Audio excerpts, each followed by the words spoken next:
There are some things in our lives that we cannot control that give us a proclivity, a bent, even an addiction. Some people call it a gene. It is in you. It is in me.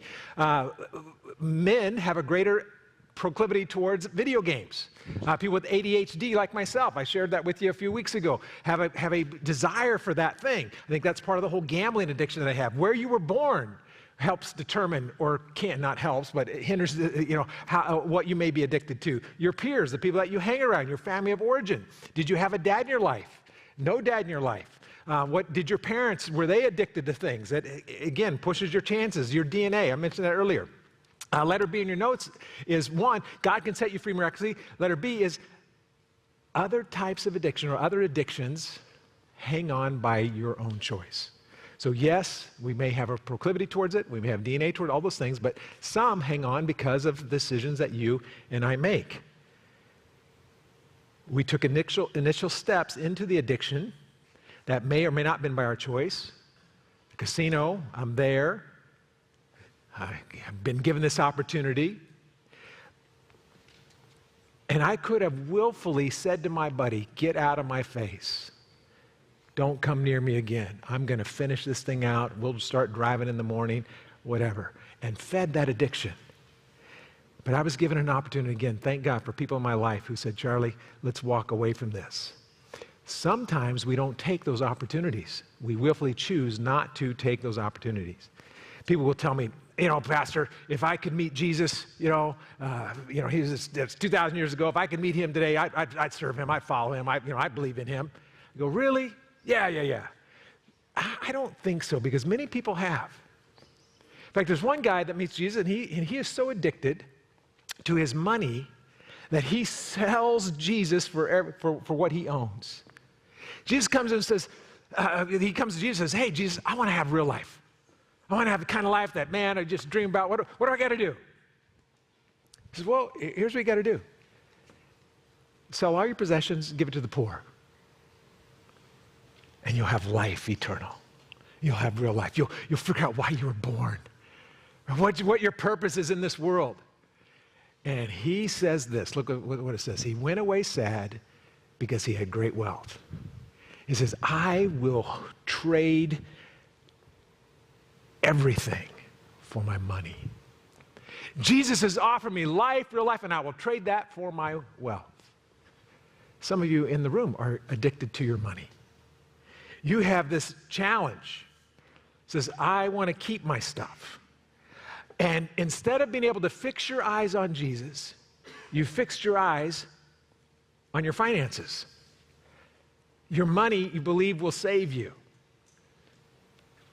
And it stands in the way of you and the Lord, and you can't see him very well.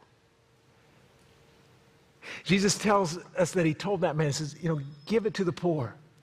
He told that man to sell everything he had. He hasn't told me that. He says there should be nothing that comes between you and me, but he didn't tell me to sell everything and give to the poor, but he does tell each one of us to give to the poor. He does tell each one of us to give the first 10% of all that we make, the tithe, bring the first fruits of all that we make, and bring it to God. Give it to him. And many of us who are addicted to our money would say, oh, hey, that's way too much. There's no way. And we will trade. We wonder, why isn't God's power in my life? Why isn't God working in my life? Because we're holding on, and we cannot see him because we're holding on to what really belongs to him. And you walk away sad, and we come up with all kinds of excuses. And you and I are addicted to our money. The Bible calls it slavery. Jesus said, I tell you the truth, everyone who sins is a slave to sin. And today, Jesus is inviting us to trust him with our addictions, with our challenges, with our issues in our life, to follow him, to break the addiction. Let me keep going. Letter C. Some addictions grab a hold of you and are very difficult to break. I changed that if you're doing notes online or on the paper, I changed it because I said, you know what? No, some addictions grab hold of you and are impossible to break alone. Impossible to break alone. You cannot do it. Remember, Jesus said, without me, you can do nothing. You cannot break this alone. In 2 Corinthians, Paul calls it a stronghold. the weapons of our warfare, the things that God gives us, he says, these are not like the world is. It's not psychological help. It's not chemical help. It's not something, not that kind of help. This thing is divine. It's powerful. They're not of this world. Instead, they have divine power, God's power, to demolish strongholds. The Bible talks about these things called strongholds. A stronghold is that very thing. Sandy and I were in Croatia last week. It was so cool. Can we show that picture? And this is Dubrovnik in Croatia, and this is an ancient city. It's really cool. Here's the wall. City goes all the way around. I'll show you a picture of it. But if you look at the top, at the top of the mountain, way at the top, there's a fortress. And in 1991, the Serbians came through, and the wall had come down, so Yugoslavia was broken up, Tito had died, and so each of these people groups began to say, hey, we're our own people again, great, we're Croatia, and we're Serbia, and we're Bosnia, and all this stuff. And you guys some of you are old enough, might remember the war that was taking place there. Well, the Serbians came in and said, hey, we don't want Croatia to be alone, we want them to still be part of us. So they started attacking, and they started attacking this city that's down here, but the fortress at the top was a stronghold, and they could not capture it. And eventually, they ended up winning the war in 1995. The war's over, declared peace, all because of that fortress at the top. Go to the next slide. There's a better picture. Yeah, it's up there. So then I climbed up there. Go to the next slide. Yeah, we climbed up there. That's me on the left. And you can see the old city down there, which they were able to absolutely decimate. There's bombs and all kinds of stuff. But the fortress of the top was a stronghold they couldn't capture. Next slide. I'll show you a really cool picture of the only way you could get up there was through this goat trail, and today, now there's a road and a gondola, and of course, we did the goat trail because Sandy wouldn't pay the $30 to ride the gondola up. God forbid, we spend $30.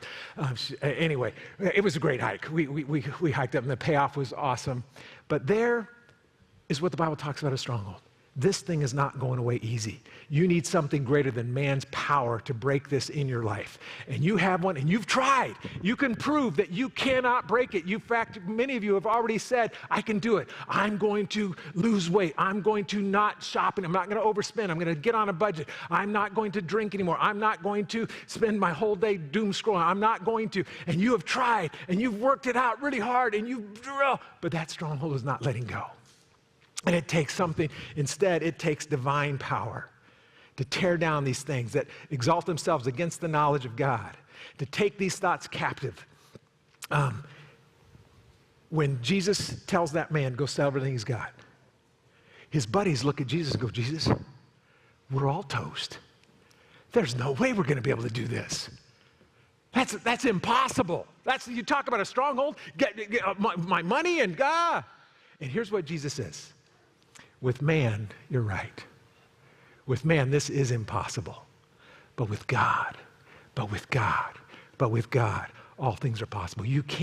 I can be set free from the things that have a grip on my life that I've tried and tried and tried to break free from. And it has not happened because there's been an elephant in the way.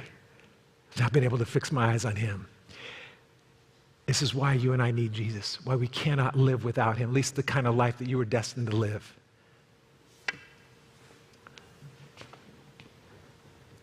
Number 2,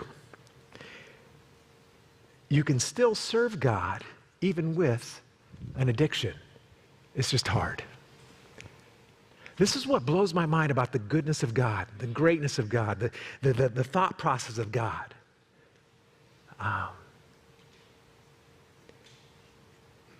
It's hard. Let me tell you what it does. If you're here this morning, and many of you are, you have this thing in your life, you've tried. Here's what it does. It drains your life. You serve God, you love God, you want to walk with God, you want to serve in the church, you volunteer someplace around here, you do some great things, but it drains your life. You don't have the energy, you don't have the stamina, you don't have the faith, all the things that you normally would have if this thing wasn't there. So some of the energy that you have that you could be using to serve the Lord is not there. Letter B, you deal with condemnation. You deal with the condemnation. There is an enemy of your soul that tells you what a terrible person you are. If anyone knew what you were really dealing with, if anyone knew that you had this, they wouldn't like you, they wouldn't even let you in their church. Oh, they would kick you out. Oh man, you, and all this stuff you're hearing all the time. So you're trying to deal with God, but the whole time you're hearing that you're no good, you're nothing. Condemnation. That's not from God. God doesn't give condemnation. That's straight from the pit. Letter C, it distracts you from your God-given purpose. Our motto here at Church on the Ridge is life, community, purpose. Three things. People go, what's Church on the Ridge all about? Three things, just from life, community, purpose. Come alive in Christ, get together with people who love God, a community of people of faith that love God and walk with you through the ups and downs of life, and live out your God-given purpose, why you were born. And that last one, living out your purpose, when there is an addiction in our life, it is difficult for us to walk that out because it's a distraction for us. Let me give you a good example. Anybody remember the guy Samson in the Bible? What was his superpower? Yeah, he's like, Superman kind of. And where did he get it from? Had this hair. I'll talk about that in a little bit. He had this hair. But here's this guy. You can read it in the book of Judges, 14, 15, 16. But it's amazing. Here's this little boy, born just like all of us. Same way. Everybody comes out the same way unless you're C-section, then it's a little different, but it's still got to come out, right? You're born and you've got a divine purpose. Samson had a purpose for his life. You have a purpose for your life. And God had given Samson gifts for his life, and God's given you gifts for his life. Some of those gifts are supernaturalized that God gives you, that they're not Samson's gifts, they're not. And here he is, he's raised by godly parents, took him to church, took him to Sunday school, taught him the things of God, taught him that, hey, your gifts are to be given to the Lord, but there was a problem. Samson got addicted to sex and lust. He became addicted to this thing that had a grip on him. He saw the women of the enemy camp, and he lusted after them and said, hey, I want that one. What about all these Israelite women you could have? No. No, I want that one. His dad's trying to talk him out of it, and his lust won't let it go. So his dad arranges the marriage. Samson is out doing his thing, and he comes home to consummate the marriage, but before he does, his wife-to-be betrays him. Sells him out. And so his dad goes, oh my goodness, he's not gonna like this person. There's no way he's gonna be married. But because he's betrothed and culturally I'm now legally responsible for this woman, I've got to do something with her, and my son's not gonna take care of him. So he pawns her off or gets her hooked up with one of Samson's buddies. Right? So you follow the picture? He's lusting after her. She's not really part of their deal. She's part of the enemy camp. And dad pawns him off. He comes home, ready to consummate the marriage, say, hey, where's my wife? Can't wait to see her. And dad goes, you're kidding me, right? No, I'm ready, man, hey. So, well, I gave her to your buddy because I thought you'd be ticked. Well, now I am ticked. And he goes and he starts kicking butt and taking names and the whole deal.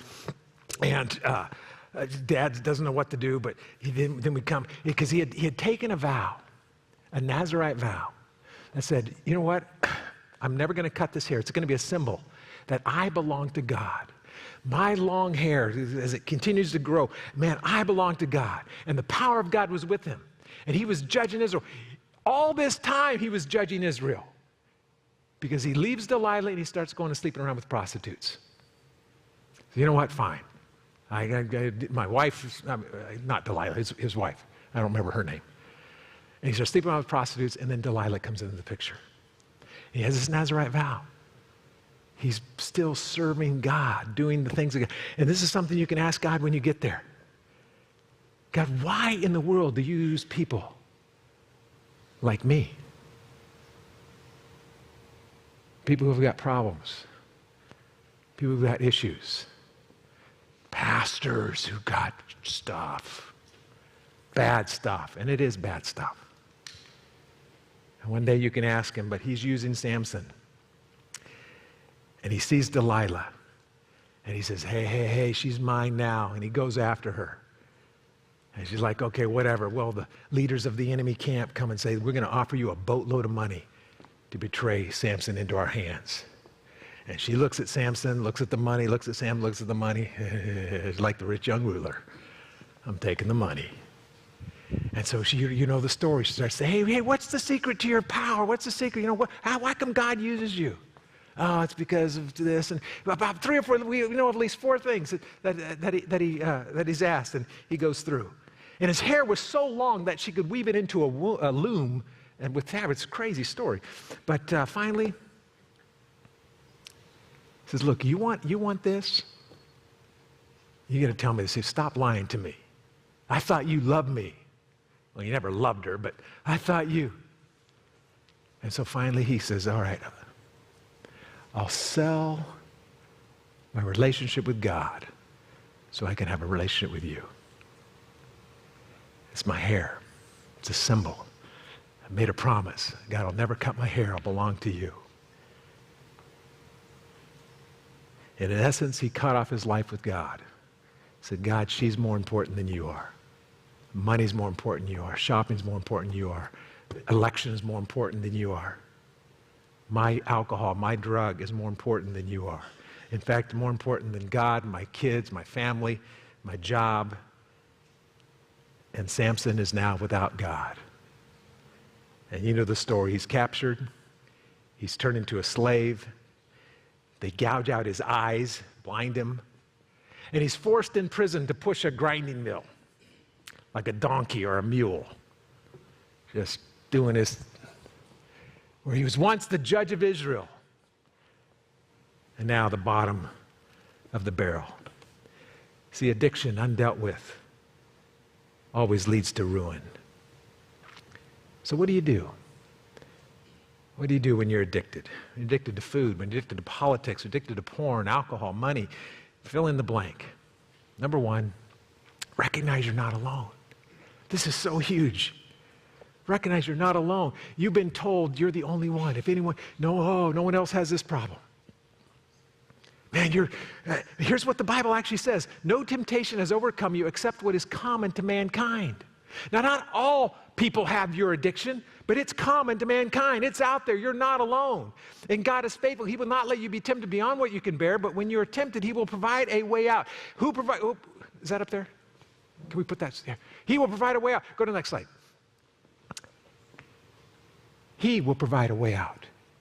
You can't do it in your own strength. You can't muscle up enough to do it. You've got to turn and fix your eyes on him. There is a way out, and he provides it.